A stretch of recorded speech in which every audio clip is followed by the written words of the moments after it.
Modern science की big bang theory के हिसाब से यूनिवर्स एक सिंगल टाइनीएस्ट पॉइंट से एक्सप्लोड हुआ लगभग 13.8 बिलियन ईयर्स पहले, जो लगातार फैल रहा है और बिग क्रंच थ्योरी के हिसाब से उतने ही छोटे पॉइंट में कोलैप्स हो जाएगा, शायद हमेशा के लिए, या फिर से एक नया यूनिवर्स उसी पॉइंट से एक्सप्लोड होके बनेगा, शायद अनगिनत बार।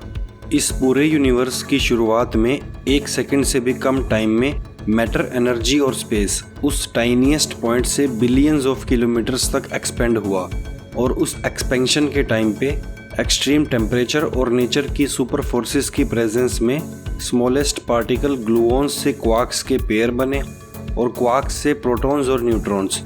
धीरे धीरे टेम्परेचर कम हुआ और प्रोटॉन्स और न्यूट्रॉन्स को मौका मिला हीलियम और उसके बाद हाइड्रोजन एटम्स बनाने का, और इन्हीं हीलियम और हाइड्रोजन एटम्स से मिलके यूनिवर्स में मौजूद सब एलिमेंट्स और एटॉमिक क्लाउड्स बने। बिग बैंग के मिलियंस ऑफ ईयर्स के बाद ग्रेविटी इतनी स्ट्रॉन्ग हुई जिसने एटॉमिक क्लाउड्स को गैलेक्सीज, स्टार्स और प्लैनेट्स की शेप दी। लगभग 13 बिलियन ईयर्स पहले मिल्की वे गैलेक्सी बनी।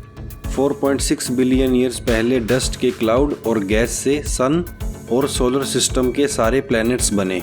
अर्थ भी बाकी प्लैनेट्स की तरह 4.5 बिलियन ईयर्स पहले ऐसे ही डर्ट और गैस क्लाउड के स्मॉल पार्टिकल्स के एक साथ इकट्ठा होने पे बनी।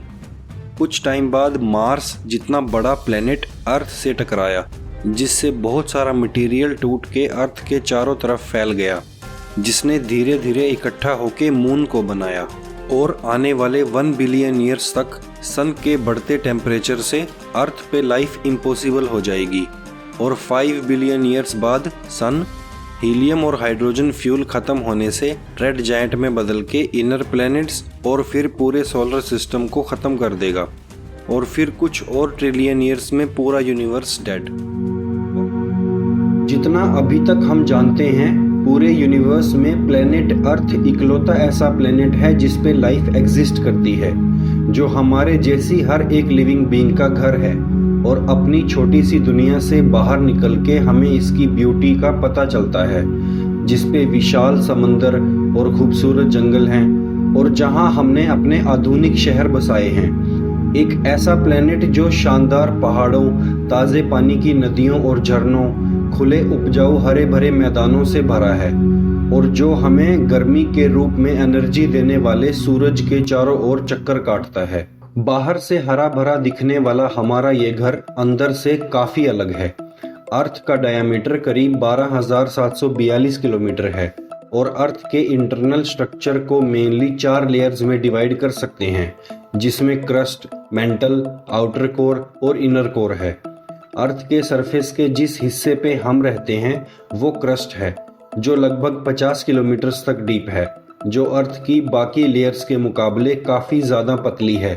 अगर थोड़ा डिटेल में जाएं तो क्रस्ट का जो हिस्सा महासागर के नीचे से शुरू होके लगभग 10 किलोमीटर तक डीप जाता है वो ओशियनिक क्रस्ट है, और अर्थ के सरफेस से मेंटल तक के sodium, potassium, aluminium silicate rock से बने हिस्से को कंटिनेंटल क्रस्ट कहते हैं। उसके बाद mental 2890 kilometre thick silicate rock से बनी अर्थ की सबसे मोटी लेयर को भी 2 हिस्सों में बांटा गया है, अपर मेंटल और लोअर मेंटल।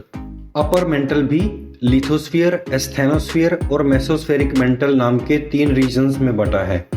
लिथोस्फीयर क्रस्ट को कैरी करता है, जो करीब 50 किलोमीटर तक थिक है, और उसके बाद एस्थेनोस्फीयर और अपर मेंटल के बाकी का हिस्सा है जो लोअर मेंटल तक फैला है, जिसके बाद अर्थ की आउटर कोर है, और इसके बाद है इनर कोर, जिसका रेडियस 1220 किलोमीटर का है, जो अर्थ की टोटल रेडियस का 20% और मून के रेडियस का 70% है, जिसका टेम्परेचर सन के सरफेस जितना है।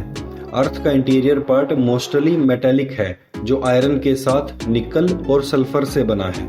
हम लोग अर्थ की इस थिन सी लेयर पे रहते हैं, जो मिलियंस ऑफ ईयर्स के बाद मेंटल के ठंडा होने पे बनी है, जिसे आज हम अपना घर कहते हैं। मॉडर्न टेक्नोलॉजी की हेल्प से हम अर्थ से यूनिवर्स को करीब इतने किलोमीटर्स तक देख सकते हैं। किलोमीटर्स में ये नंबर काफी बड़ा है, पर इसे थोड़ा आसान कर सकते हैं किलोमीटर्स की जगह पे लाइट ईयर इस्तेमाल करके। पहले लाइट ईयर के कॉन्सेप्ट को थोड़ा सिंप्लीफाई कर लेते हैं। हम किसी भी चीज़ को देख पाते हैं लाइट की हेल्प से, और लाइट की स्पीड है लगभग 3 लाख किलोमीटर पर सेकंड। सन से अर्थ तक लाइट करीब 8 मिनट में पहुंचती है, तो अर्थ से सन को 8 लाइट मिनट्स दूर कहेंगे।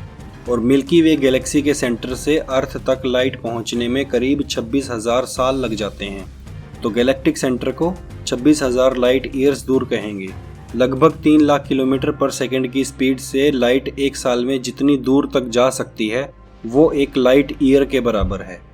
हमारे इस घर से विजिबल यूनिवर्स को थोड़ा डिटेल में जान लेते हैं। अर्थ का डायमीटर करीब 12,742 किलोमीटर है और मून करीब 7,70,000 किलोमीटर डायमीटर के ऑर्बिट में अर्थ के चक्कर लगाता है। इनर सोलर सिस्टम में अर्थ, मरकरी, वीनस, मार्स और एस्ट्रॉयड बेल्ट सन के चारों ओर चक्कर लगाते हैं, जिसका पूरा डायमीटर करीब 456 मिलियन किलोमीटर्स है और पूरा सोलर सिस्टम 9 बिलियन किलोमीटर्स तक फैला है। मिल्की वे गैलेक्सी में सन जैसे 200 बिलियन से भी ज़्यादा स्टार्स मौजूद हैं। मिल्की वे गैलेक्सी का डायमीटर करीब 1 लाख लाइट ईयर्स का है और ये भी 54 से भी ज़्यादा गैलेक्सीज के एक लोकल ग्रुप का हिस्सा है जो 10 मिलियन लाइट ईयर्स बड़ा है। इसके बाद ये सुपर क्लस्टर जिसमें ऐसी करीब 1 लाख गैलेक्सी मौजूद हैं जो 500 मिलियन लाइट ईयर्स तक फैला है, और ये भी करीब 3 बिलियन लाइट ईयर्स तक फैले मिलियंस ऑफ गैलेक्सी के सुपर क्लस्टर्स के लोकल ग्रुप का हिस्सा है। और इसके बाद आता है वो गैलेक्टिक फिलामेंट जो यूनिवर्स में हर जगह फैला है। विजिबल यूनिवर्स में ऐसे 10 मिलियन से भी ज़्यादा सुपर क्लस्टर हैं जिनमें 2 ट्रिलियन गैलेक्सीज मौजूद हैं, पर इन सब के बारे में काफ़ी कुछ जानना और समझना अभी बाकी है। बिग बैंग और बिग क्रंच थ्योरी की तरह यूनिवर्स के बर्थ और दी एंड की और भी बहुत सी थ्योरीज को हम आने वाली वीडियोस में और डिटेल में समझेंगे।